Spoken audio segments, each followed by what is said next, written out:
আজ বেরিয়ে পড়েছি নতুন একটা জার্নির উদ্দেশ্যে। আমাদের গন্তব্য ছিল নর্থ বেঙ্গল এনজিপি। সেখানে পৌঁছে একটা গাড়ি ভাড়া করে আমরা চলে গিয়েছিলাম পাবং।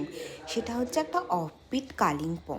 জায়গাটা ভীষণ সুন্দর। তোমাদের যদি নিলিবিলি একাকিত্বে টাইম স্পেন্ড করার থাকে তাহলে তোমরা এই জায়গাটাকে বেছে নিতে পারো। আমরা ছিলাম এখানে পাবং হোমস্টেতে। আমরা তো দুটো মেয়ে ছিলাম, গার্লস ট্রিপই তো আমরা করি, তোমরা তো জানো। এখানে দেখতে পাবে ঘরগুলো ভীষণ পরিষ্কার ছিল, আমাদের কোনো অসুবিধেও হয়নি। এখানে পার হেড 1500 টাকা করে নিয়েছিল, তার মধ্যে 4 বেলা খাওয়ার ইনক্লুডেড ছিল।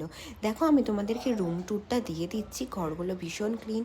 ঢুকেই দেখতে পাচ্ছ দুটো বেড, একটা আয়না, হ্যাঙ্গার ছিল, আর বাথরুমটাও খুব পরিষ্কার ছিল। তোমাদের যদি কন্ট্যাক্ট নাম্বার লাগে আমাকে কমেন্টে জানিও, আমি দিয়ে দেবো। টাটা।